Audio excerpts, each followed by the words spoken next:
Welcome back, everyone. In the last two sessions, we built the core analytical foundation, our indicator source and breakdown sources. And we also created our very first automated indicator, the number of new incidents daily. Now it's time to power those metrics. To bring your data to life, we need an engine that actually performs the calculations and stores the scores.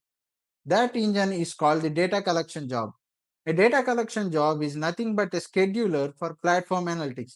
It takes the logic defined in your indicator source, run it on a defined schedule, and writes the calculated scores into the database. Go to the application navigator, click on all, and search for jobs.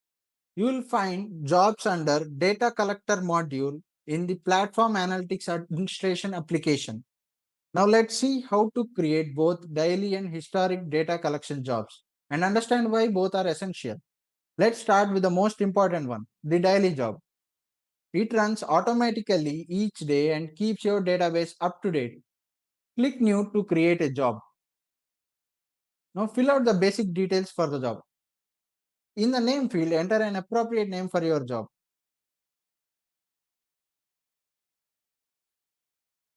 Clear naming is always the best practice. This application field is auto-populated based on your current application. Enter a short description for your daily job.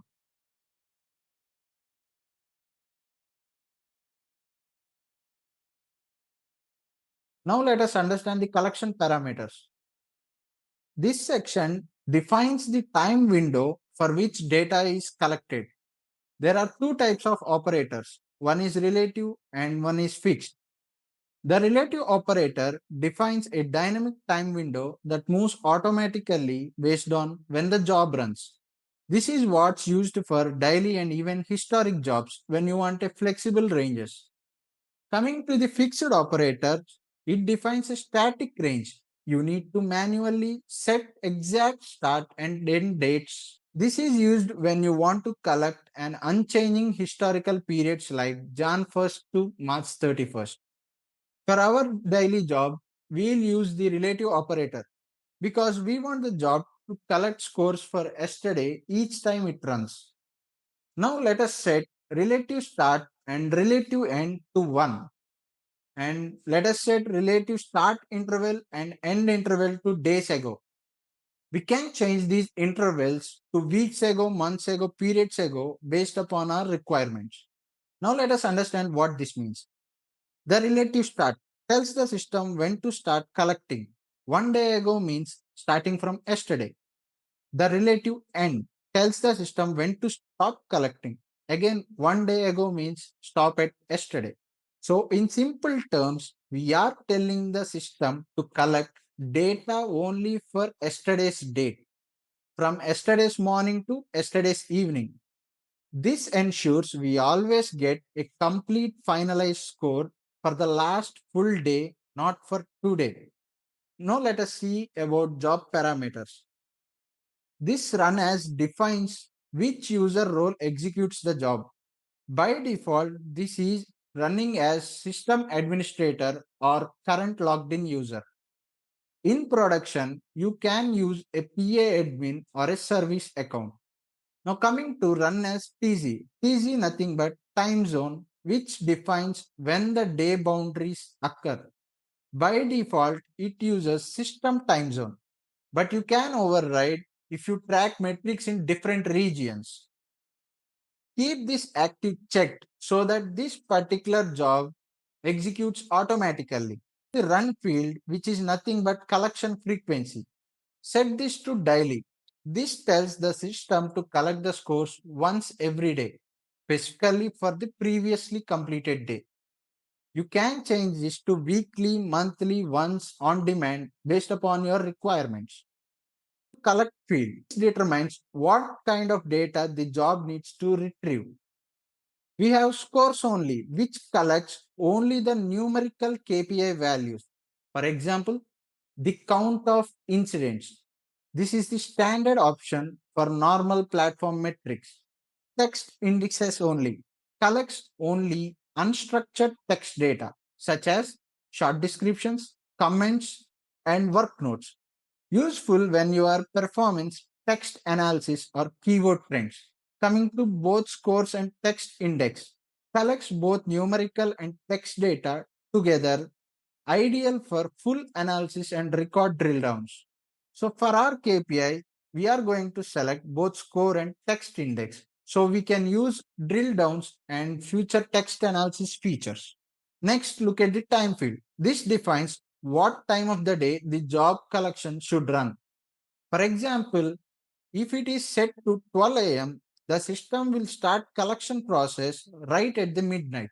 Now coming to conditional field, if you enable conditional scripting, you can enter a JavaScript function which allows to run a job when a specific condition is met.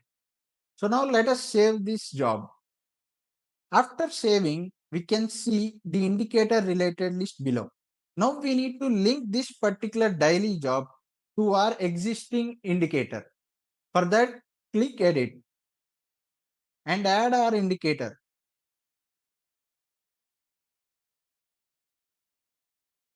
Click on save so that this particular indicator is linked to this particular job. Now this job will collect that indicator scores every day. To test this, click execute now. This forces an immediate run and calculates the score for yesterday. In order to check the results, go to job logs in related list. If the status is collected with positive insert count, the job ran perfectly. Now that our daily job is ready and running, let's move on to the historic data collection job. This is the job that builds your historical trend data. It backfills your indicators for past days so your dashboards don't start empty. If you only rely on daily job, your charts will begin to populate one day at a time, which means you will have to wait days or weeks to see the trends. That's why we run a historic job. It allows you to instantly generate scores for past periods, like the last 30, 60, or 90 days. Let's see how to create it. Go back to the jobs, click on new to create a new job. Now enter the basic details for the job.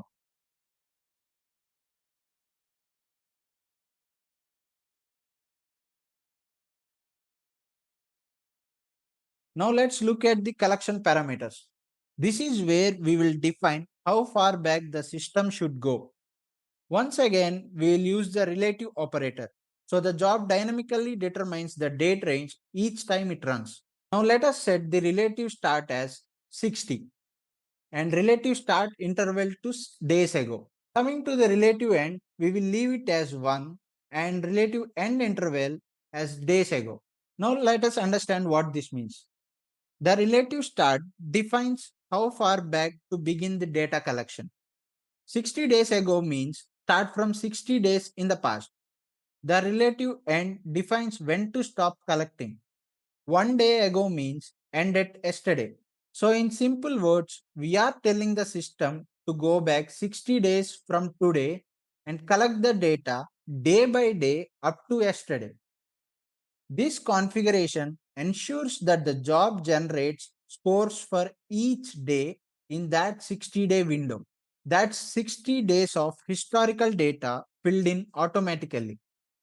Coming to the job parameters, run as and run as time zone are similar to daily job. And active and run, we are going to check run as once and uncheck the active field so that this historical job is executed only once in its lifetime. We are going to collect both scores and text index. Now let us save this historical job. Similar to the daily job, let us add our existing indicator. Click on edit, search for the indicator,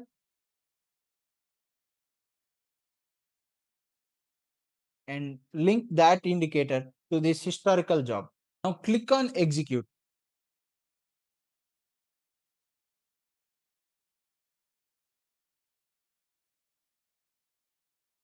You will notice the status changed to collecting. That means this job is still in process. It takes a few minutes depending on the record volume. If it stays in collecting for a while, reload the page. Sometimes the status doesn't auto refresh. And that's your data collection jobs and the true engine behind the platform analytics.